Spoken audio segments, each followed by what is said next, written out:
This again. So 17 people were hospitalized in Labor Day weekend pileup involving two tractor trailers. 17 people were hospitalized around the 30th of August after a pileup crash involving two semis over the Labor Day weekend along Interstate 20 in Texas.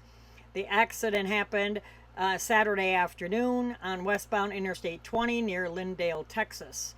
According to the local fire department, the crash involved 6 passenger cars and two semis around mile marker 556. A total of 19 people were involved in this crash, 17 of which were hospitalized with non life threatening injuries. One person had to be extricated from their vehicle using the jaws of life.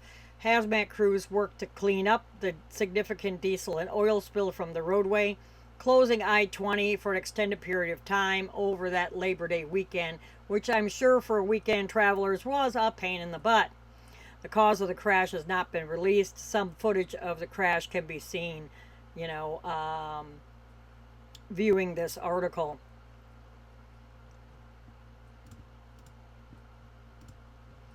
And two of the three bodies in this next story now claimed weeks after this fatal U-turn crash. Now, I will talk a little bit later in the show when I come across another article. There's this article and another article in this week's episode about this accident, fatality accident.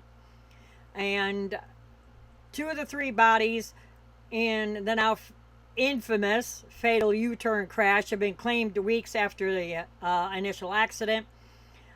This accident happened, if you haven't heard about it, on the Florida Turnpike August 12th. Florida claimed that the lives of 30-year-old Herbie Dufresne, 54-year-old Rodriguez Dare, and 37-year-old Finolia Joseph as they headed home to Indiana after visiting family that they had in Miami. They also previously resided there. The three people were reportedly Haitian immigrants, according to local news of Miami.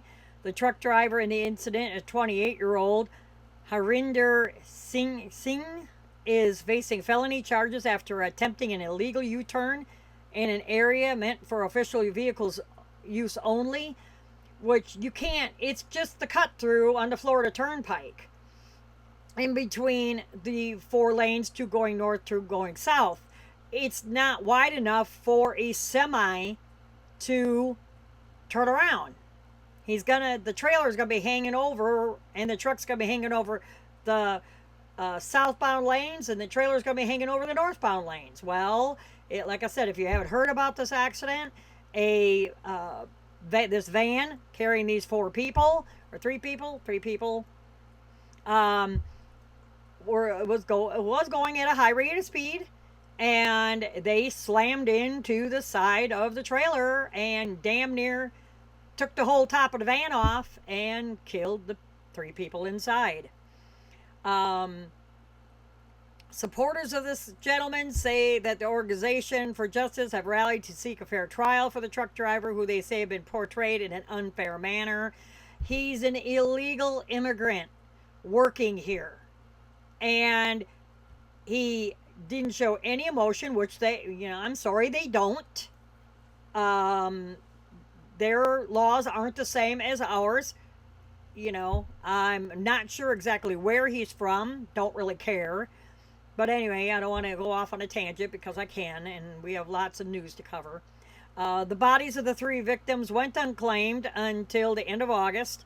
2 of the 3 bodies were finally claimed by family members, which it is hard. The medical examiner there in Miami says that it typically takes a few days to coordinate the release of the bodies to family members. They have to come in, they have to view them, they have to say, yes, this is my family member, to identify them and everything. However, a 17-day delay was unusually a long period of time. Well, it costs money. It's not free because they have to be not. They have to be embalmed, is the word I was looking for, and then be prepared, because I went through this with my mother, you have to purchase a ticket on an airline like you were a living person. And even though the deceased is in a body bag, they're not even in a casket. They put them in a body bag, and they're embalmed. They have to be ready for flight, and they're pretty much in a confined area and secured area in the belly of the plane in a body bag. Um, it's unclear if the three bodies remain at the examiner's office. I'm sure they were. If no one ever comes to claim the remaining body, the body will be held indefinitely, which is proper procedure in this case.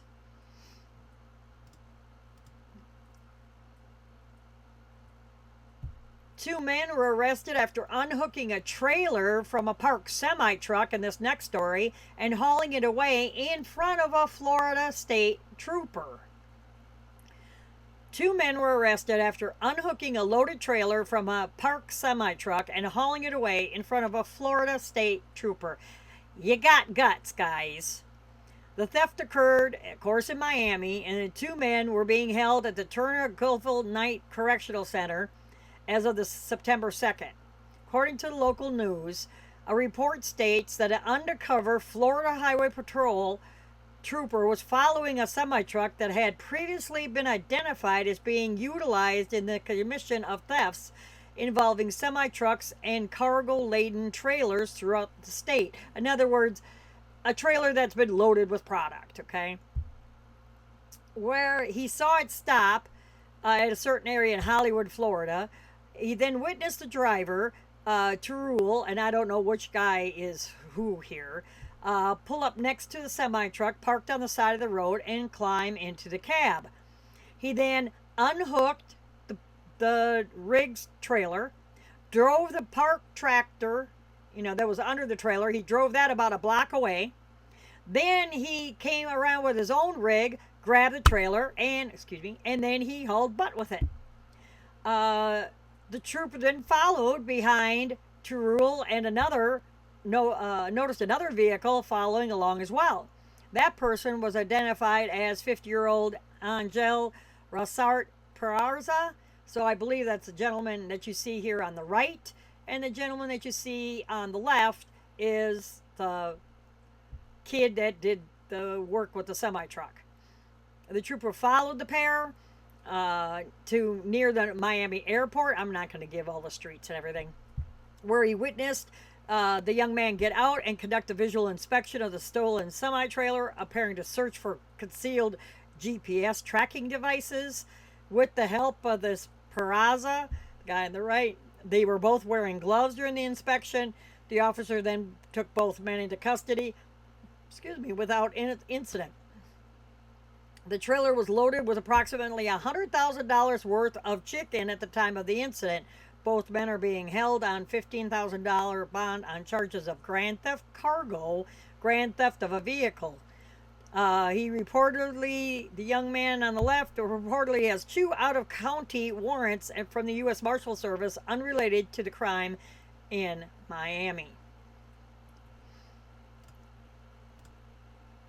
And Commercial Vehicle Safety Alliance, CVSA, pushes for universal electronic identification trackers for commercial vehicles.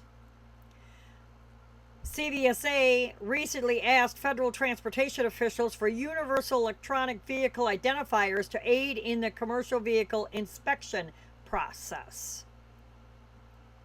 In response to the U.S. Department of Transportation's request for public comments on the next Surface Transportation Reauthorization Bill, the Commercial Vehicle Safety Alliance, CVSA, outlined a number of priorities in their August 23rd letter, including they asked for universal electronic vehicle identifiers for commercial vehicles to assist inspectors in selecting the vehicles on the roadway that are the most in need of an inspection or intervention.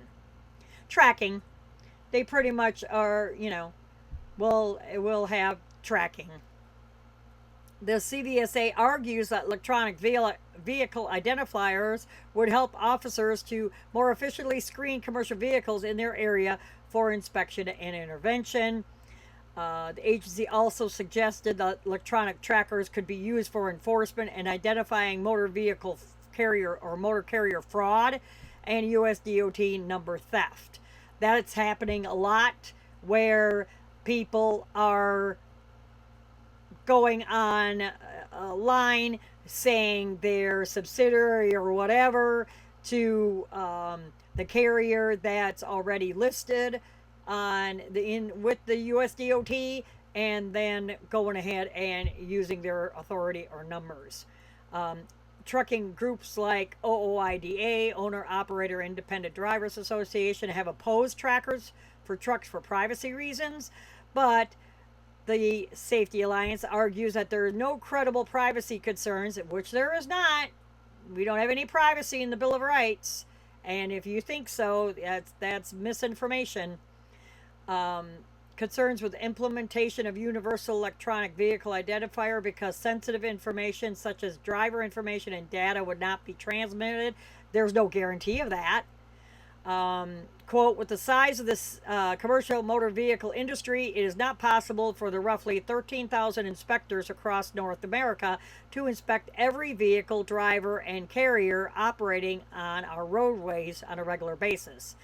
Implementing a universal electronic vehicle identifier would strengthen partnerships with commercial motor vehicle enforcement community and provide them with a tool that would significantly improve the way they are selected for inspection, leveraging limited resources and improving roadway safety. Blah, blah, blah, blah, blah. That's always their spiel. I've been doing this too long. That is always their spiel. So, yeah, they're gonna right away jump in and have public comments and this kind of thing. So, and USDOT proposes adding fentanyl to existing truck driver drug testing programs.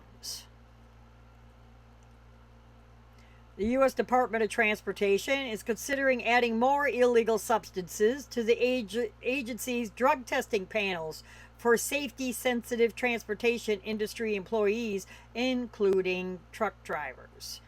In a proposed rule published where it needs to be published in the Federal Register on September 2nd, they announced a proposal to amend its drug testing program regulations to add the synthetic opioid fentanyl and norfentanyl, a metabolite of fentanyl, to drug testing panels. USDOT pointed to fentanyl use trends over the past years as a reason for adding the drugs to the testing panels. Just because it's expanding, it's growing, I don't know. That's a fine line that's automatically going to be used more in the trucking industry to stay awake. I don't know. Years ago, I remember somebody that was driving for FedEx got popped for, meth. And I'm like, back in my day, you thought pot was bad, marijuana was bad. Now look, now it's CBD oil this, CBD that, you cannot use it. And I'm just saying, drugs in general. You can't use it while you're operating a motor vehicle. You're gonna kill somebody. So back to the article, adding fentanyl and norfentanyl is also the interest of transportation safety, giving compelling information regarding the number of overdose deaths in the U.S. involving fentanyl. Currently, the regulations require safety-sensitive transportation workers, truck drivers, to undergo laboratory testing for the following 5 classes of drugs. Now, that's also, transportation is also railroad, and it's also airlines. So pilots, stewardesses, locomotive engineers, we're all have to be drug tested. What they test for now: marijuana, cocaine, opiates, codeine derivatives, amphetamines, methamphetamines, and PCP. Phencyclidine, I believe. The move to add fentanyl or norfentanyl would also help to align with their drug testing program regulations with the U.S. Department of Health and Human Services, mandatory guidelines for the workplace drug testing programs. DOT must follow for the minimum list of drugs for which the DOT requires testing, and the comprehensive standards for laboratory drug testing per the Omnibus Employee Test Act of 1991. So, a lot of legal jargon in there. And this next story, I'm going to call out somebody that I know in the trucking industry, Mr. Colin Eason, who is a flatbedder, oversized load guy, on this next story. Colin, this one's for you, buddy. Oversized load given 2 out of service orders after being stopped 3 times in 24 hours. And guess where this took place? Colin's home country of Canada. An oversized load was given 2 out of service orders after 3 stops in 24 hours over the Labor Day weekend. The incident occurred over 24 hours during the long Labor Day weekend in northwestern Ontario, Canada. According to the Ontario Provincial Police, a 24-year-old truck driver hauling an oversized load was stopped by Ontario Provincial Police 3 times in the span of 24 hours, leading up to 19 offense notices and 2 out of service orders for this commercial vehicle. Now, what's wrong with this picture? Any flatbedders out there want to comment? Leave your comments below. And let me know what's wrong with this picture. Some of the issued offenses were related to the excessive width and length of the load, failure to ensure performance standards are met, driving a commercial motor vehicle without the required inspection, and they say safety laws aren't optional. They aren't a suggestion, as Uncle Si would say on Duck Dynasty. Both the driver and the transport company are now facing court summonses and will be held accountable for the many infractions they chose to ignore, they said. So there you go, Colin. What do you think of that?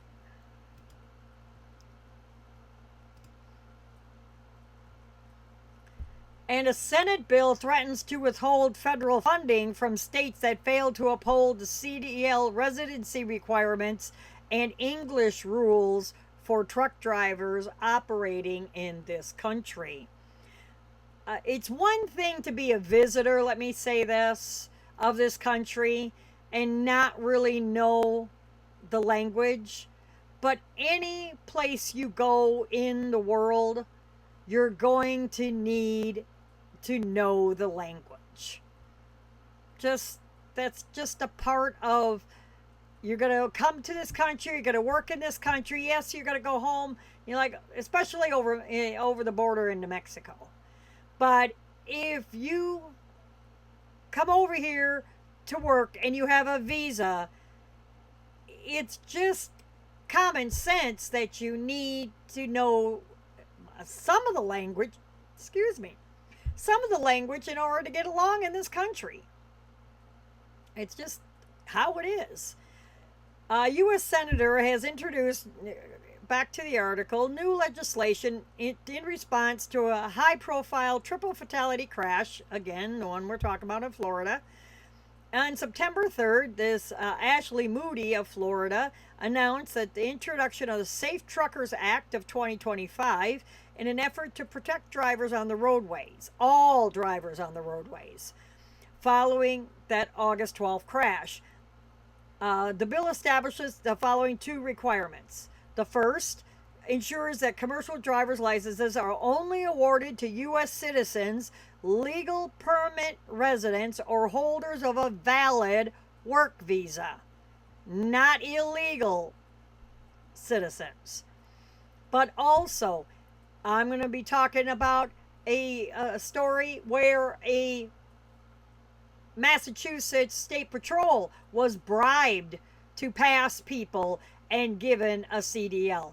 This happens all the time. It's just like getting a fake license or a fake ID. They're handing out fake CDLs as well. And the second requirement requires states to report to the federal government on their efforts to uphold the English proficiency requirements. The states that do not comply with these two requirements risk the loss of federal funds and the states receive from the Department of Transportation if this bill passes. Now it has to go through the House and the Senate and everything in order to pass. Quote, failure to adhere to these two provisions would jeopardize a state's eligibility funding that becomes a mechanism by which the government can force compliance from sanctuary states like California and Washington. Quote, if you're a commercial truck driver in America, being able to competently read the road signs in English isn't optional. It's the job. It's part of the job. It's the law. That's why I'm introducing the Safe Truckers Act to prevent what we saw happen in my home state, where an illegal alien who failed his English language proficiency test made a dangerous U-turn in the middle of an interstate and killed 3 people with no remorse. States must ensure that folks are safe on our roadways, and if they don't, they should forfeit federal funds, said Moody. But, Ms. Moody, on that note, cars need to be speed limited where they can't go 100 to 120 down the interstate, killing people as well. So, yeah, this is going to tick off a whole bunch of people. Me saying this, too bad, so sad. I'm a biker and everything. I really don't feel like getting run over. You know? On behalf of Florida Trucking Association, she says, I applaud the introduction of the Safe Truckers Act of 2025 by Florida's own senator. The number one priority for the trucking industry is safety.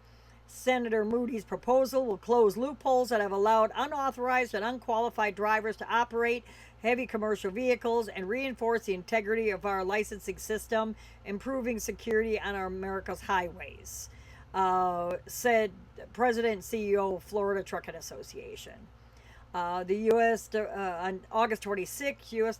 Transportation Secretary Sean Duffy said that California, Washington, and New Mexico would lose up to 100% of a motor carrier safety assistance program federal funding unless they adopt and enforce English language proficiency requirements for commercial motor vehicle drivers within 30 days of this bill becoming law.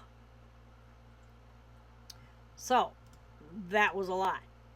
And Texas governor orders zero tolerance enforcement of the English language rules for all semi-trucks.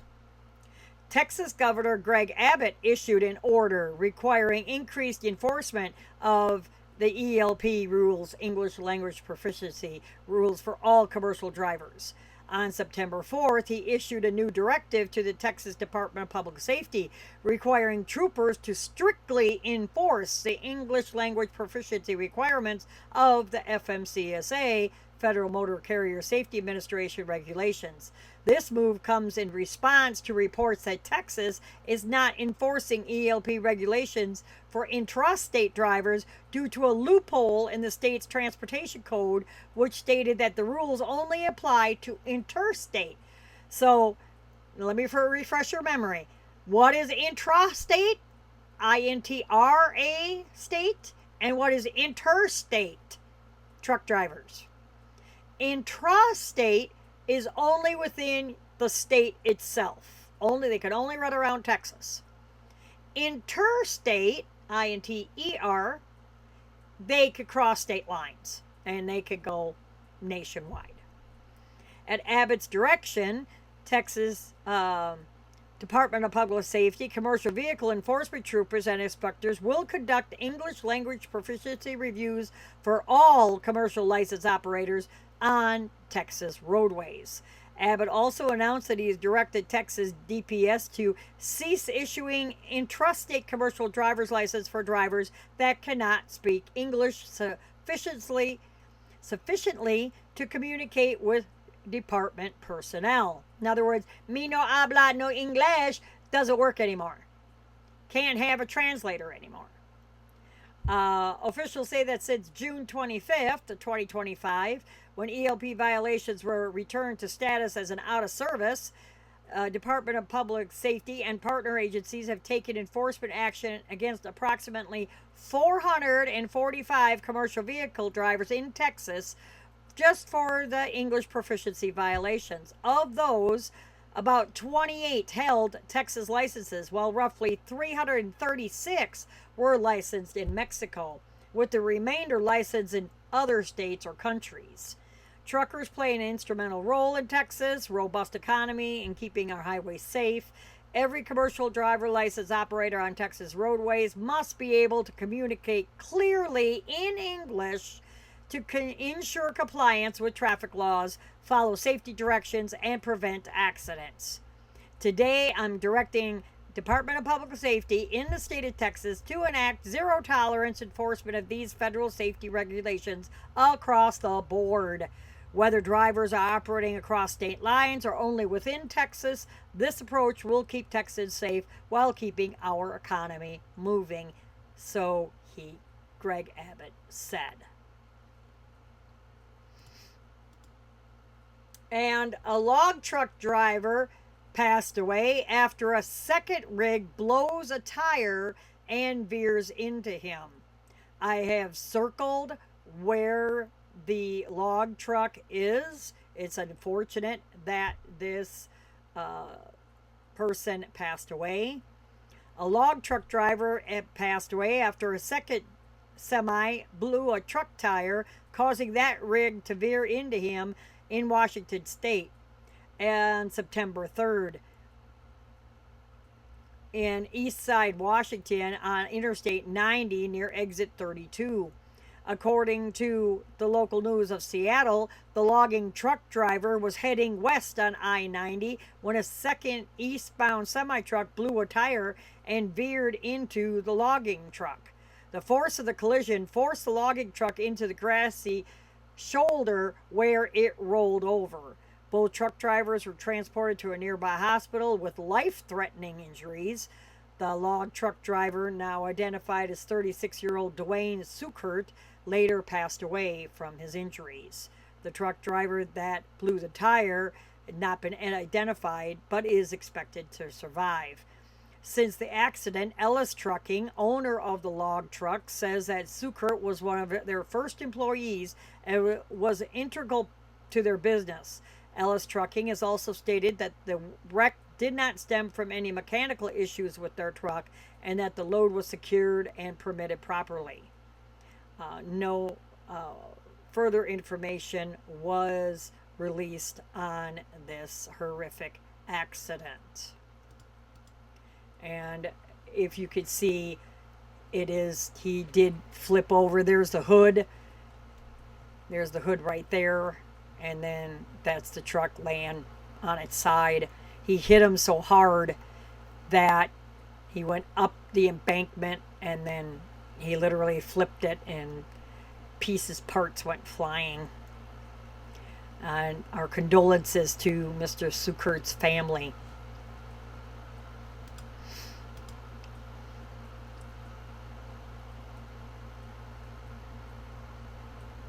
And this is the one I wanted to talk about to begin with. Semi-truck plows through 20 vehicles that are slowed for traffic on I-95 in Miami. Tractor trailer plowed through 20 vehicles. This accident happened August 28th about 11:30 at night in North Miami. According to the local news, the semi was heading south on I-95 when it failed to brake and struck 20 vehicles that were slowed for traffic. 11:30 at night? 20 people were injured in the chain reaction crash. 13 of those people were transported to the hospital, including one person that was taken to the trauma center. The accident forced officials to divert traffic onto a different road for cleanup of the accident and a fuel spill. It was shut down for about 3 hours till 6 in the morning. The truck driver in the incident will face charges according to the Florida Highway Patrol. And those charges have not been released yet. So, distracted driving, like we all know, If you've been doing this for any period of time, this is what happens. And 10 people are arrested for stealing over 185,000 gallons of diesel, reselling it at the fuel at trucking yards for a discount.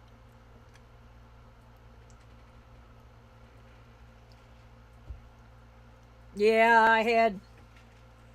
Everybody needs a little. Whoop, where am I here? There we are. I'll get it right yet, kids. So with this, there we go. I'm out of the camera range, so you can see it disappears. Isn't that cool? It disappears, reappears. Everybody needs a little KFC, but I'm not plugging it. So 10 people are arrested for stealing all this fuel. A large-scale diesel theft ring based in Florida was dismantled following months of investigation, say the officers. On September 4th, the local sheriff announced that 10 people have been arrested following an investigation dubbed Operation Van Diesel. Ha! Get it? Vin Diesel, Van Diesel. Ha! Hey, that wasn't me. I'm just reporting the news. I didn't make it. I didn't make that one up.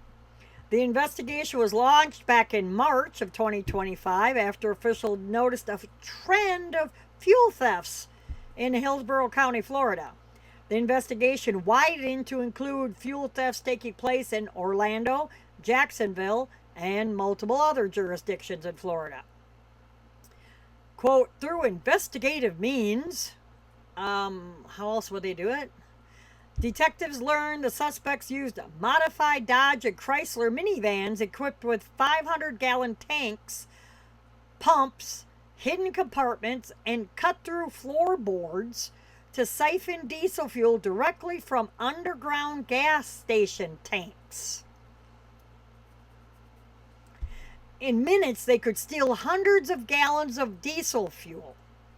The stolen fuel was then transported to trucking yards and resold at a discounted rate.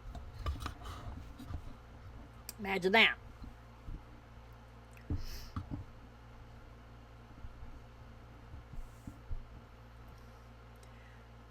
In total, the investigation uncovered over 350 places across multiple counties that they did this, totaling more than 185,000 gallons of stolen diesel fuel, worth an estimated $650,000 from retailers, including Racetrack, Speedway, and 7-Eleven. As a part of Operation Van Diesel, investigators secured 103 search warrants, 41 subpoenas, and 11 arrest warrants. On the 5th of August, operations were executed by multiple law enforcement agencies at several locations, resulting in 9 arrests and 19 vehicles being seized. More than 30,000 gallons of diesel fuel were recovered, valued at more than $100,000. But out of 185,000 gallons that they stole, they could only get back 30,000. Damn, that's 155,000 gallons they got away with. Shoo! A total of 10 people were arrested in connection with the diesel fuel thefts as of September 4th. These people face RICO violations. And where in the news have we heard about RICO before? Quote, fuel theft of this magnitude puts drivers at risk. How does that put drivers at risk? Undermines the integrity of our fuel system and robs businesses in our communities. Well, that's true.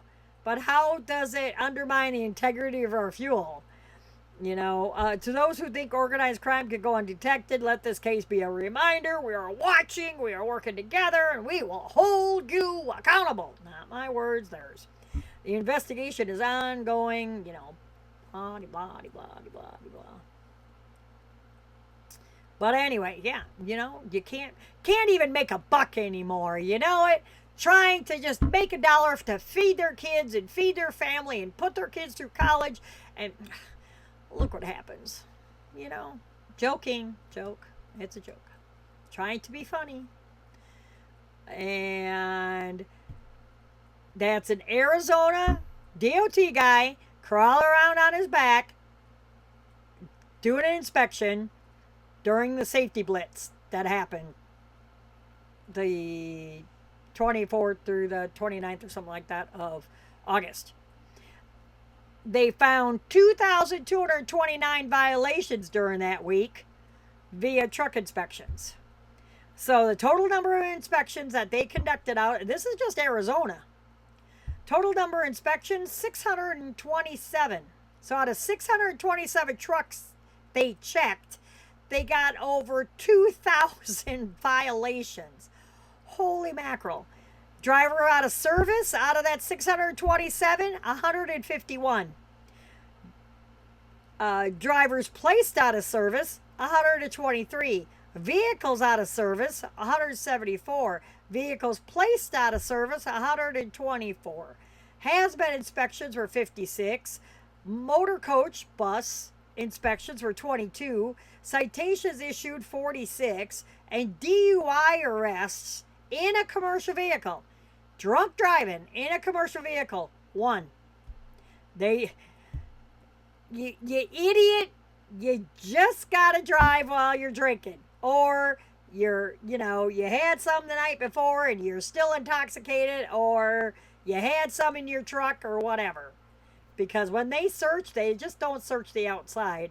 If you give them probable cause, they're searching the whole damn truck, and they don't give a rip. So, now this is the story, next story I wanted to talk to you about with that case in Florida, with that horrific accident that killed 3. Subpoenas have been issued for the trucking company in this fatal U-turn crash. So, after this gentleman causes this crash, okay, and he was also, normally they run team. Move this over. They normally run team. And very rarely you see them running solo. Not only did he was going, let's see, anyway, he's going down Florida Turnpike. He's like, oh crap, we missed a rest area, whatever the cause was. He tried to turn around in the median, and then this van full of people come flying down the highway and pretty much T-boned the semi, okay?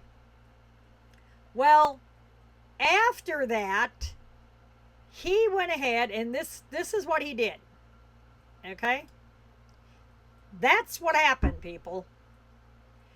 You see how that van, and that's an Oldsmobile, looks like, van.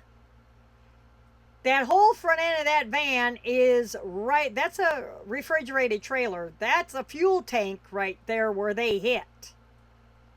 There's the landing gear that comes down, the peg legs that come down, and then right behind that there's another diesel tank for the trailer. That's where these people hit. And hit them so hard, and the guy's just looking back like, what? You dumb American. I'm sure. I don't know that's what he said, but normally that's how it comes across. Dumb American. And killing the 3 people inside. Okay? So this is the Florida Attorney General, James Uthmeyer. He held a news conference in Hillsborough County, Florida.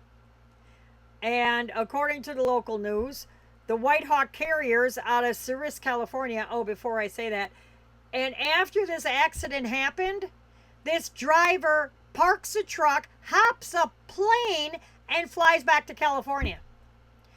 U.S. Marshals had to be called in to go to California and haul his butt back to Florida so he could then stand trial.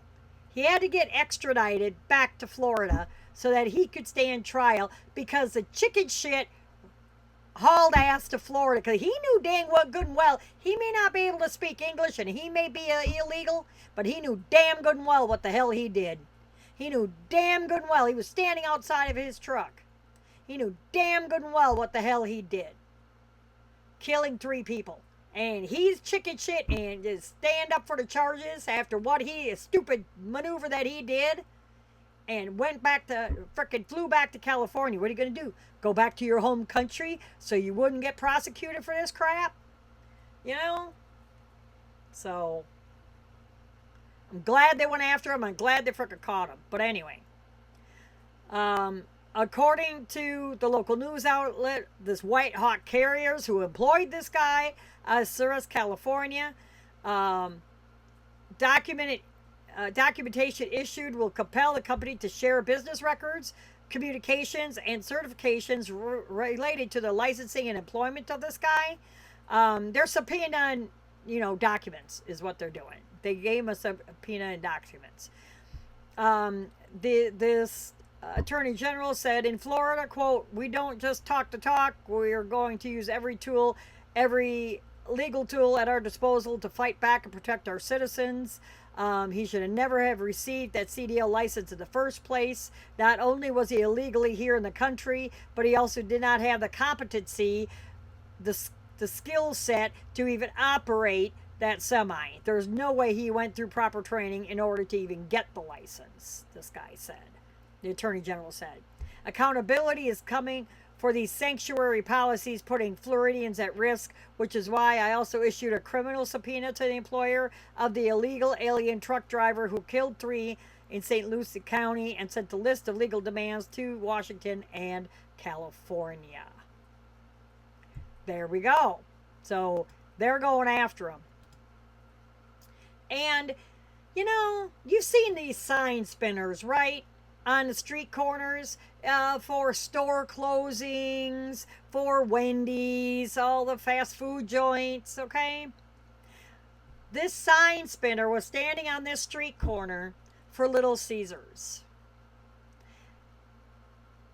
I'm sure that I don't know, but I would think that got out of bed that morning, hey, I'm going to make me some extra cash.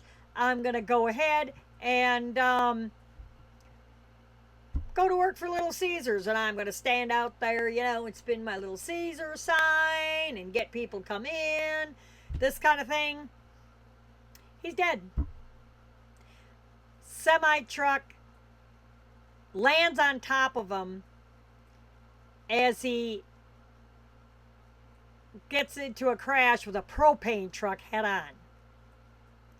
A man working as a sign spinner passed away after a crash at a nearby intersection that caused a semi to overturn and land on top of him.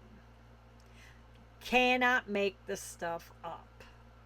The accident happened September 4th around 11:30, quarter to 12 in the morning at the intersection of Williamsburg Road in Henrico. This happened in Virginia. According to local news, this tractor trailer was hauling a large concrete slab when it collided with a straight truck hauling propane through the intersection. The collision caused the semi to jackknife and flip over on its side, striking the male pedestrian who was on the sidewalk. As this crash occurred, 2 secondary crashes involving 2 other vehicles and a third vehicle, an unintended motorcycle, sustained damage from the debris of the first crash. The man working as a sign spinner was crushed beneath the semi and pronounced passed at the scene. Male truck driver had to be extricated from his rig and was transported to a nearby hospital with life-threatening injuries. Although not confirmed by police reports, locals say that the man was a sign spinner for nearby Little Caesars Pizza. The locals are saying that it's a guy that works for Little Caesars. Everybody who's in this area knows that he works for Little Caesars. So, very tragic way to pass when you're just outside trying to make a buck. So now, as I mentioned previously, if you're watching this show, you know that I reported on several Massachusetts State Patrol officers that were involved in a bribing scheme to hand out CDLs to people that wouldn't necessarily pass. Well, the guy from the water company that was handing out all the product now has gotten sentenced to prison for bribing those troopers with iced tea, Swedish fish, candies, and 5-gallon truckloads of water in exchange for passing CDLs. This week, a Boston man was sentenced to prison for conspiring with Massachusetts troopers to provide bribes in exchange for falsified passing scores on CDL tests for certain applicants. The applicants of the water company, okay? Not all different kinds of applicants, just the employees of the water company that had to drive the trucks. Eric Matheson, 48, was sentenced to 1 year and 1 day in prison, to be followed by 3 years of supervised release. In March of 2025, like I just mentioned, that I reported on, he pled guilty to 1 count of conspiracy to commit extortion. In January of 2024, a year ago, he was part of a 74-count indictment along with former Massachusetts State Patrol Sergeant Gary Setterquest, 59, and other former troopers who worked at the CDL unit.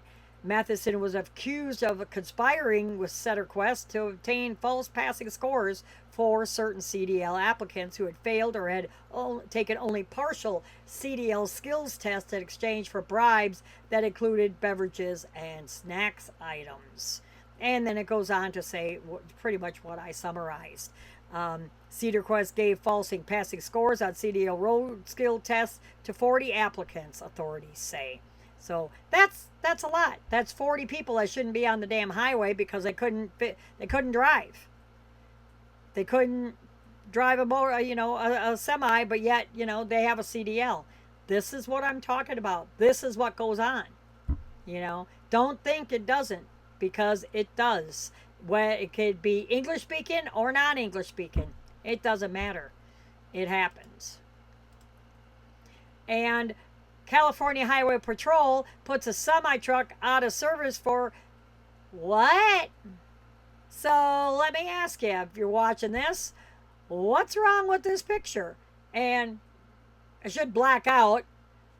Don't read the screen, but just looking at the picture, kind of put your hand over the screen, over the wording. What's wrong with that picture? They're reminding truckers to do their pre-trip inspections after recently catching a big rig brake violation. On September 6th, they took social media to call out a trucker for a brake violation. From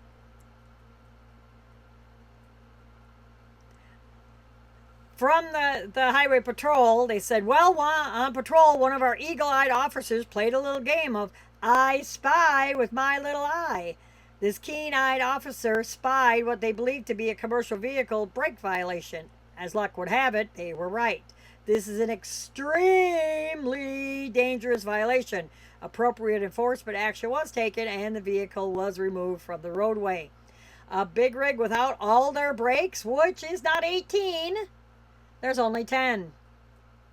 In working order, poses a grave danger to other motorists, not to mention its driver. Take note of the baling wire. You see the wire hanging down? He's got baling wire to wire it up. That broke loose and was temporarily holding the brake chamber in place. Something tells us somebody knew this was a problem before they left for their trip. How was your pre-trip? So, pre-trip inspection. Make sure this kind of stuff, it doesn't happen. Okay? And Ontario launches a 10-year automated commercial motor vehicle pilot program. This is coming. This is coming. I like the old W9s from Kenworth myself.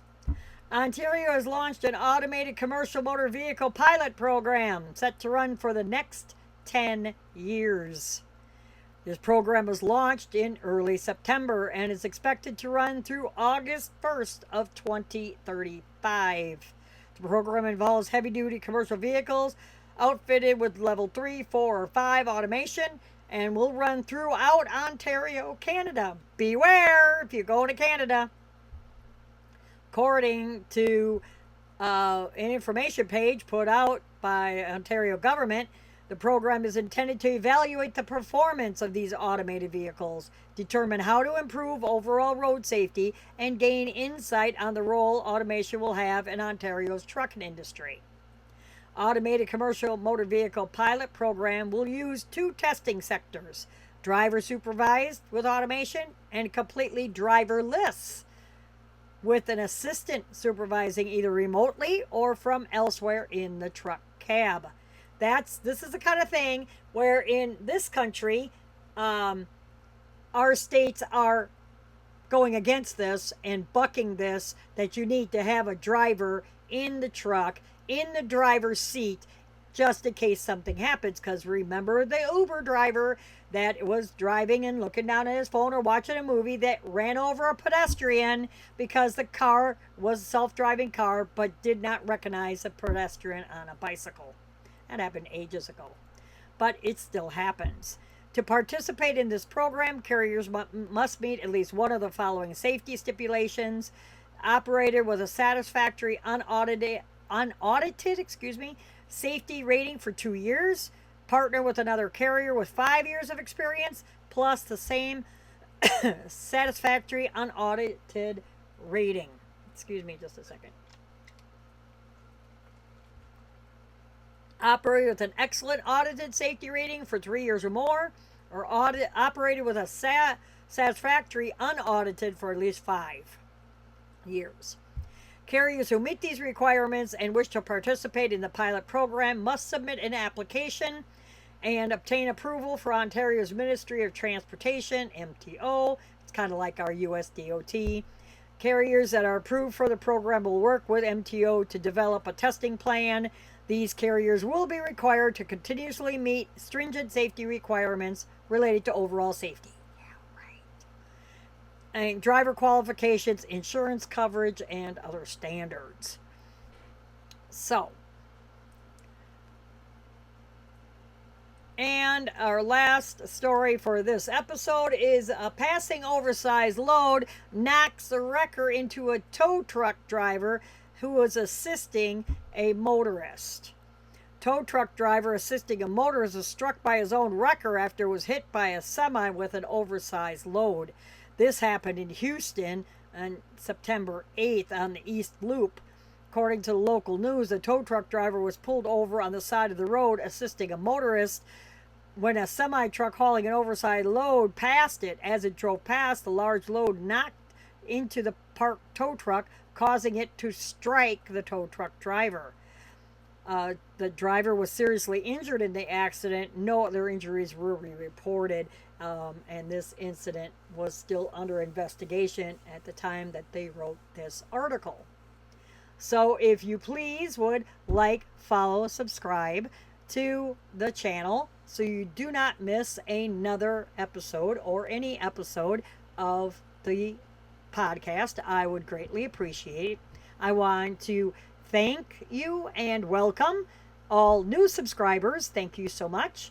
I'm doing each article as a clip, so make sure you check out that if you don't want to, or you want to recall something. What did she say about a certain accident or something like that? Go back and do the clips. I'm also doing little shorts. Getting a lot of views on the shorts in this episode. So I greatly appreciate each and every one of you. I greatly appreciate each and every one of you joining me every week. Hi, shout out to everybody on Facebook. Shout out to everybody on YouTube and Twitch. So thank you so much. I am on all three. Look for the clips and look for the shorts. And until next time, keep the shiny side up. And I got an hour and I have to work all night tonight. So take care. Until next time.